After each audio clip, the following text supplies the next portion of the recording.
asked me if I wanted to write a eulogy for Steve, and to be honest with you, I didn't know exactly what that meant. But they each shared that I have wonderful words, and that's something that I am passionate about. So although this may not be a eulogy, I want to make sure that I take the responsibility of sharing the love for Steve, and that's my goal today, is to honor him. I'll share a story. As many of you know, Steve loved to fix things, to work on things, and even if he didn't intentionally try, to teach others how to do so as well. It was not much more than 3 years ago that Steve was helping me remodel my home in Kaiser, and we were rebuilding our floors, and I remember him making a comment because this handyman that was so skillful with everything that he did and his knowledge to fix things had said, "Man, this really sucks. I don't know what I'm going to do," because he couldn't put the floors together. And I remember thinking in that moment, in my head, it's going to be okay. You're the strongest man I know. And I did tell him that out loud. And as I think through Steve's last several years, you know, we have choices to make every day when we wake up. We have the choice on how we want to feel. We have the choice, for some of us, on how we want our meals prepped, how we want to brush our teeth, how we want to get dressed.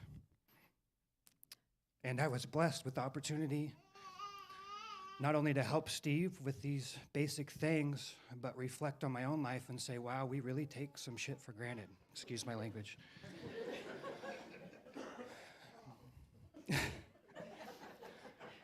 But with all these choices that we have over the last several years, Steve's choices declined, the ones that he would want to make.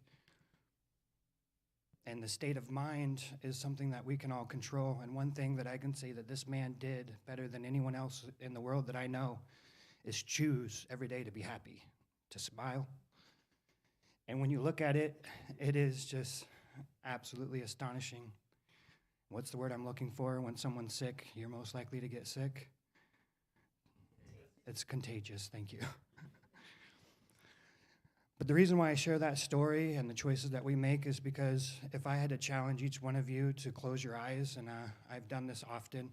I haven't cried before today for Steve's passing, not because I don't care, but because I thought that I've come to terms over time with being able to spend the time and not having any regrets with the time that we spend together, that I didn't need to cry, and I knew that this was going to be what broke me.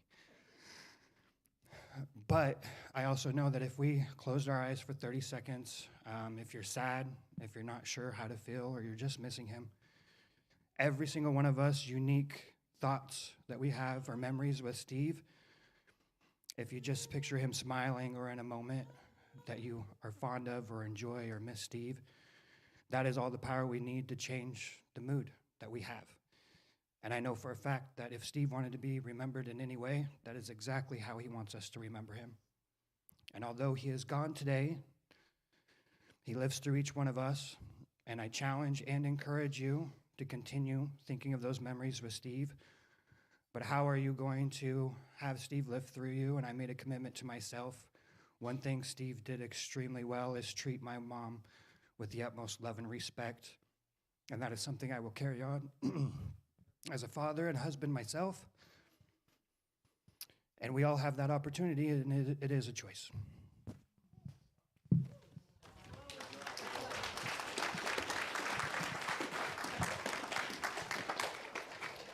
Stuff.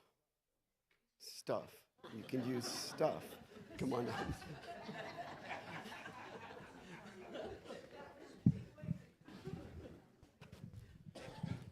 I'm very nervous to be up here. I don't do stuff like this a lot. I'm pumpkin number 2. But you can call me Jared, Grandma's grandson, Steve's grandson. And Steve was, I want to say he was 1 in a million, but there was no one else like Steve. He was the best grandpa I could have asked for. And I'm going to miss him a lot. But one thing Steve could have taught all of us, if you knew him, if you were close to him, is that no matter any circumstances, if it was rough, like hard, if he was going through too much, he could always see through the end of the tunnel. Through every thunderstorm, he could always see the sun at the end of the day. Steve, oh crap, this is hard. Steve, he was always, when I'd come over to Grandma's, you'd always see Steve sitting in the living room watching his football game, watching one of his shows. And then that's definitely one of the things I'm going to miss is coming home and talking about football with him. Or before he got ALS, he would tell me about his motorcycles when I'd ask him about them.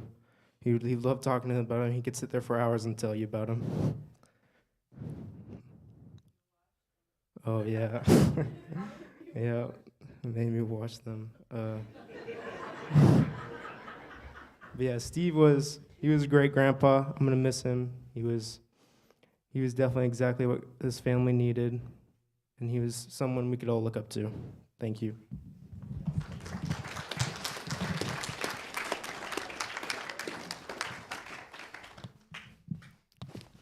Anyone else? Oh.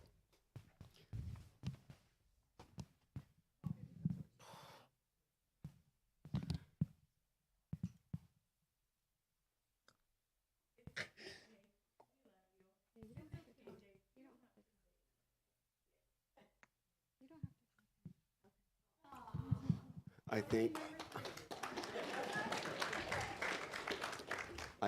what he had to say was beautiful. Anyone else?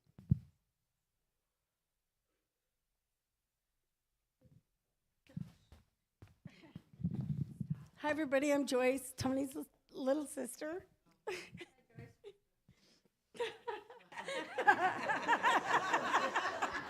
We're out.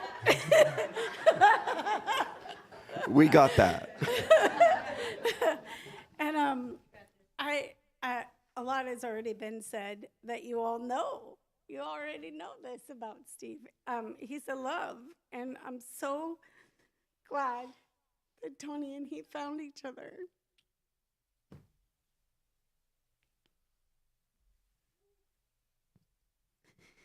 They came to visit in San Diego, and we have what's called the Wild Animal Park, and they have a zip line. It's a really long zip line, and he already had ALS.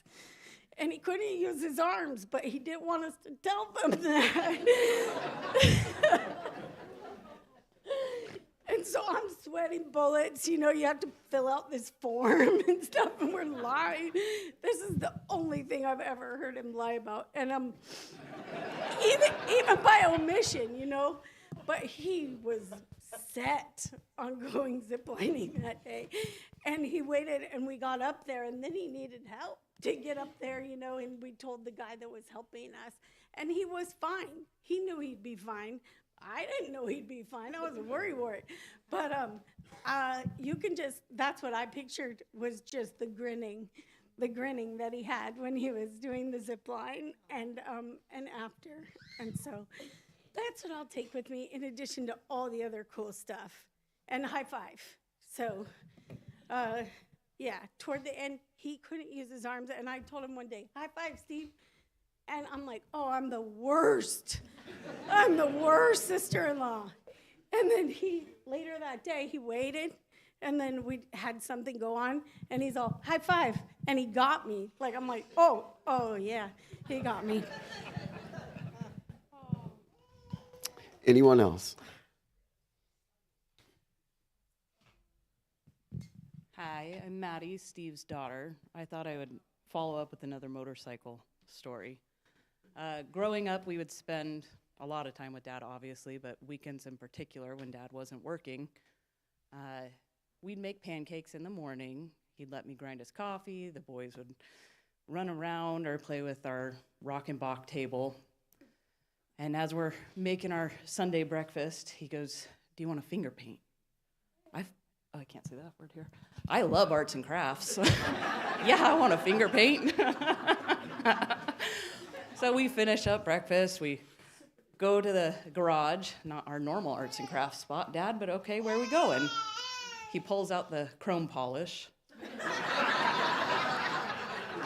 wheels a little stool over, turns the heater on, and says, let's finger paint. And then we start finger painting the chrome polish on his bike, and then he would go wax on and wax off with a new towel every time. It was years later he told me we got into that activity because I had small fingers and I can reach into the places that he couldn't. So if you're ever curious why his bikes were so shiny, me, William, and Nick, that's what our weekend activity would be. Usually a motorcycle ride, and then we'd come home and finger paint. So I miss my father very much. I think we all do. I was very blessed that despite this disease, he was determined to walk me down the aisle at our wedding.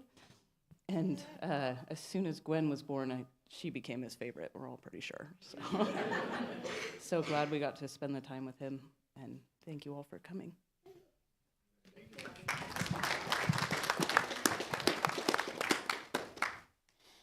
A few more. Is there anyone else?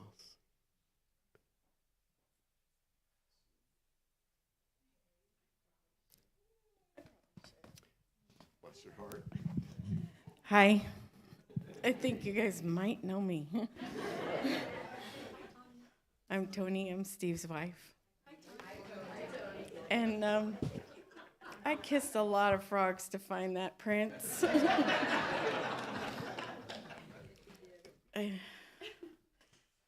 He was the best man I think I've ever known. And in every situation, he never let this stuff get him down. He had the bath aides laughing. He had everybody just in stitches all the time. In fact, I was telling Pastor about, the hits just kept coming. He got diagnosed with ALS, and every time we went to the doctor, he had something else wrong with him. And one time he was in the parking lot and he got these new things that are supposed to help him walk. Well, he fell down in the parking lot at the doctor's, and they called him and they said, hey, your prescription. He goes, can you get somebody out here to help me get up? And then they call me and tell me he needs a brain scan. So we go get the brain scan, and the doctor says something like, well, you have a brain tumor. And he goes, oh. And he goes, yeah, there's gray matter. And he goes, that's where my gray hair comes from.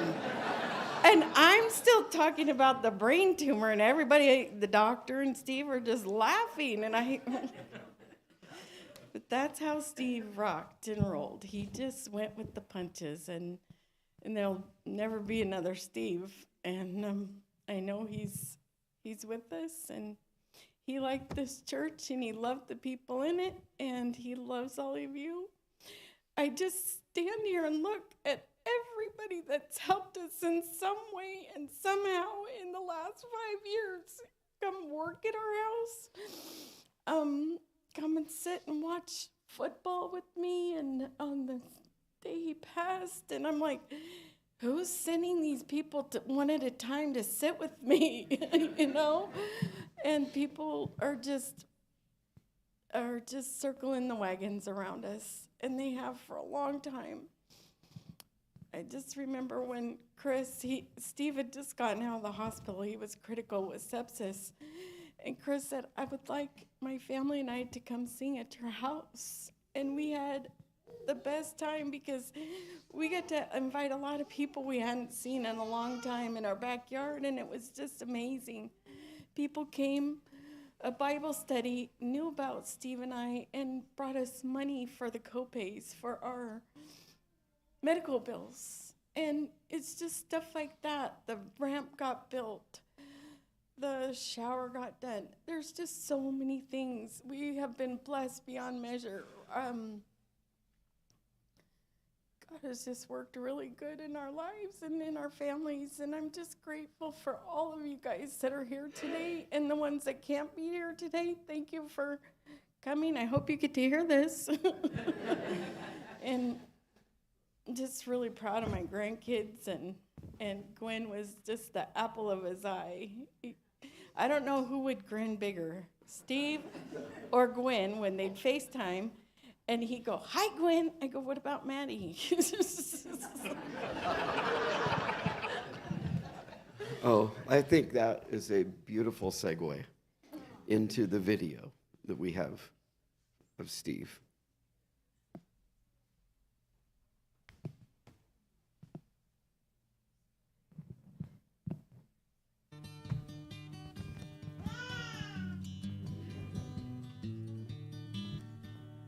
As I'm being followed by a moon shadow, moon shadow, moon shadow, leaping and hopping on a moon shadow, moon shadow, moon shadow.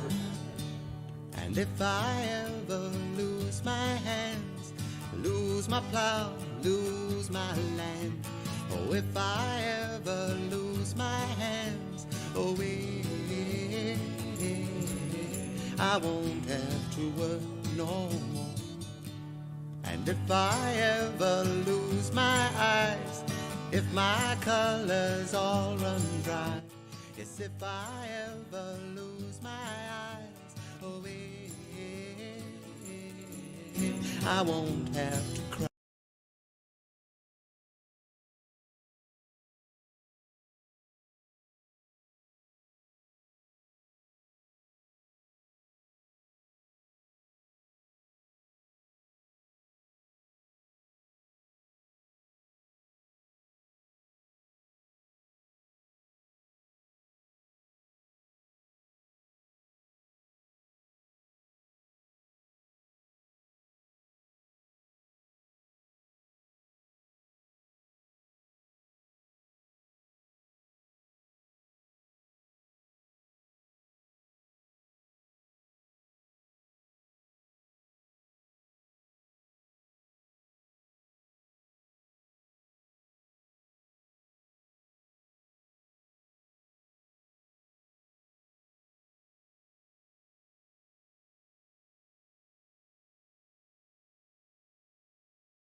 you'd like to follow along with that.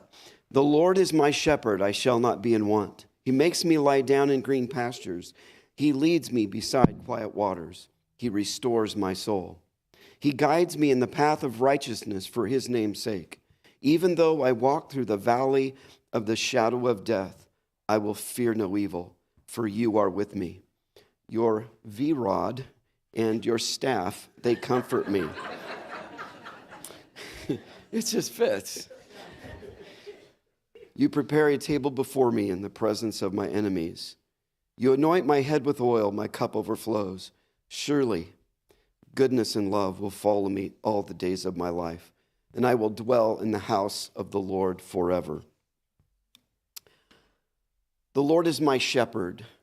The psalmist writes here, and he's making it personal. The Lord is mine.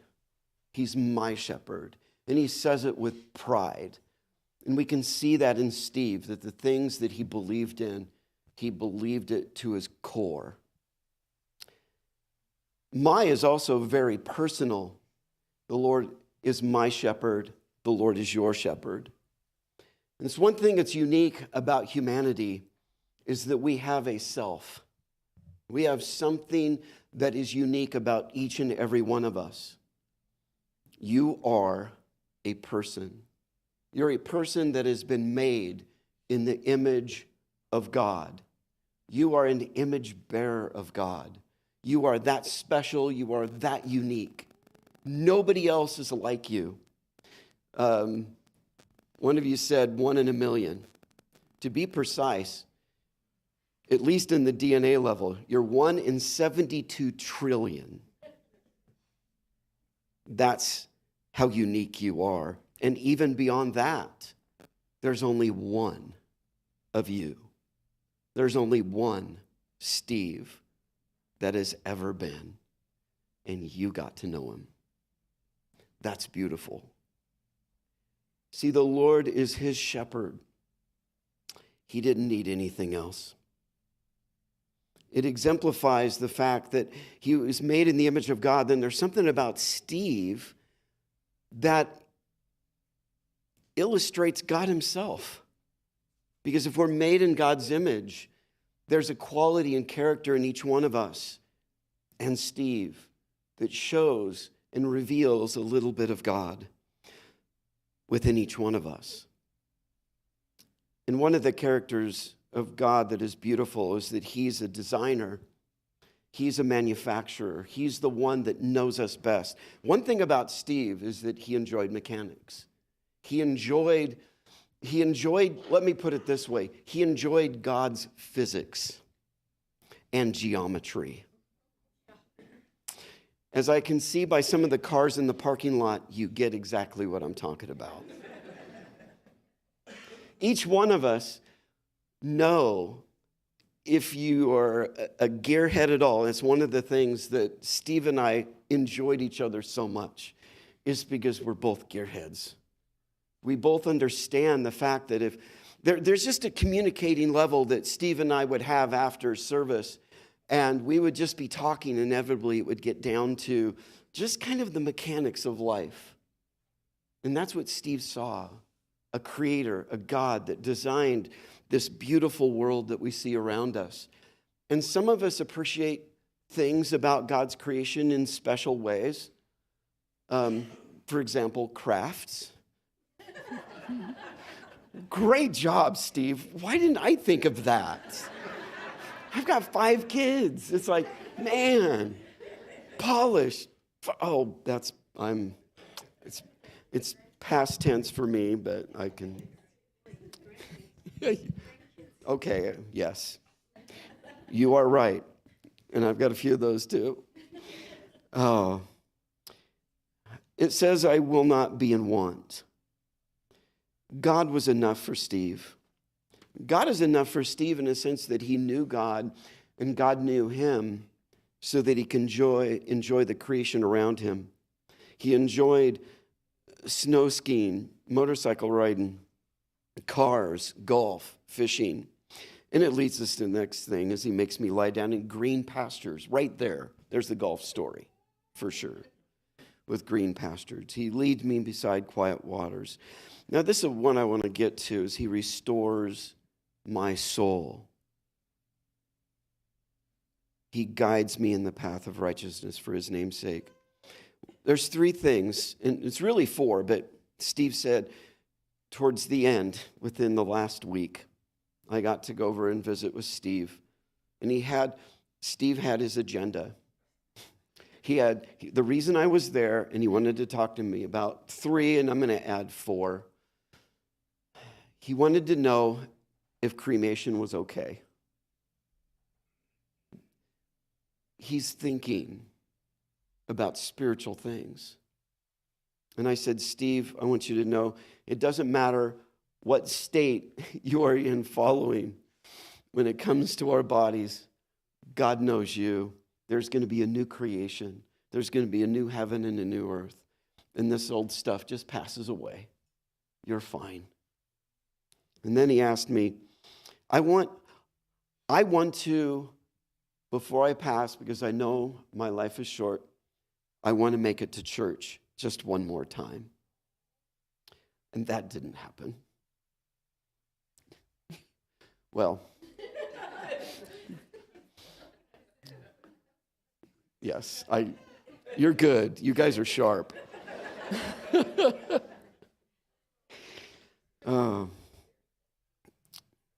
But he's in the amazing presence of Jesus. And then one of the last things is that he said, I want to be sure. He wanted that assurance. I mean, when you get to the place where you're knocking on heaven's door, you want to be sure. And we talked and we prayed, and I got to share the fact that it's about faith. It's about belief in Jesus. And we're going to be celebrating the resurrection of Christ. And there's a reason why that's not the end. And that's the beauty of it, is that he said, I believe by faith. And that's beautiful. And then the last thing, it was the fourth thing, it was really three, but let's just say that was at the end of the thing. He said he wanted me to do the service. And I said, Steve, that would be an honor. When you were all introducing yourself and you were saying your name, I would say, my name is Dane, and I'm Steve's pastor. Thank you. You're good. I kind of wanted to hear it like the rest of you. Anyway. Oh, man.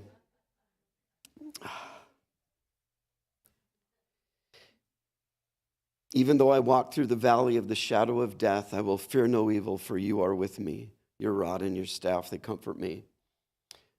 Steve, 5 years dealing with ALS. And we look at this, and I love, Paul, what you said about you've come to grips with those things. You've come to grips with it, and you're able to be here in maybe a different fashion than someone else that's battling and dealing with grief and dealing with pain of loss and tears and mourning. Tony, mom, sisters, it's okay to hurt. It's okay. Because you love him so much, it's okay to feel that way. But we mourn not like those who have no hope. We mourn because we know that we have hope. This is not the end.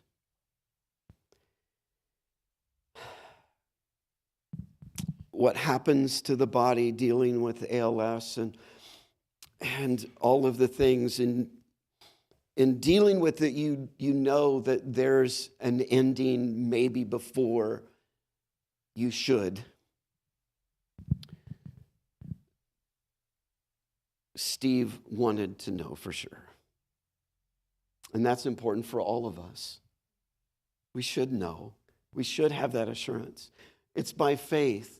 It's not by works. It's not by things that we do. It's what he did through his son Jesus. And he loves you that much. He cares about you so much, even when we don't even care about him. He does for us. The moment Steve was born, God's grace was working in his life. The moment you were born, God's grace is working in your life.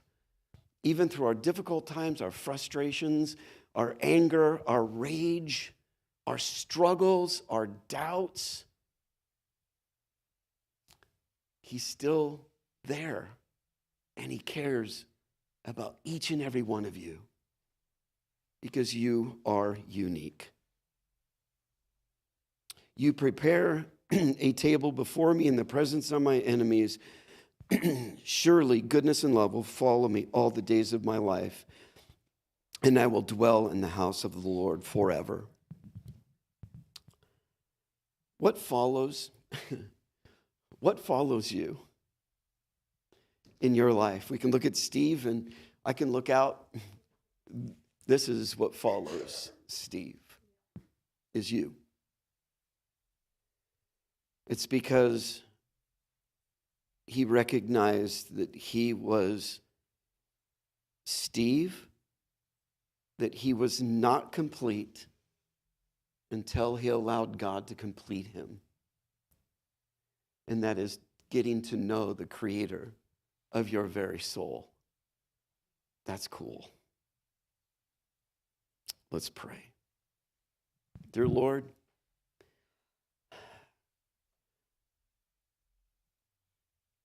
how can we doubt the life that you give through each and every one of us, but this afternoon in particular, Steve, that your beauty, your patience, your mercy, your love, your character, all of the things that we see in Steve is because of you. And Lord, we thank you for that. We thank you for the privilege of getting to know Steve. We thank you for the privilege of having Steve in our life. That, Lord, that you can affect us individually because of Steve. It's beautiful.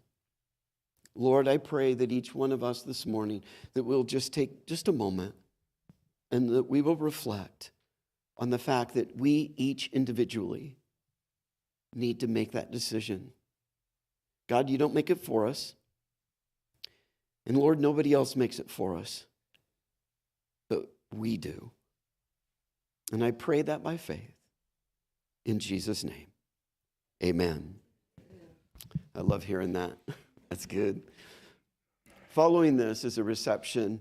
If you walk out those doors and you hang a right and you hang another right down the hallway and you go out the back of the church into what we call the annex, there's plenty of food, I hear, that Tony wanted me to make sure that you know that you can stay and there's plenty of food for everyone. And you can share stories about Steve.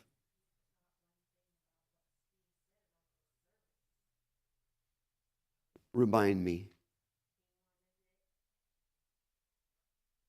Oh my goodness. He wanted it short.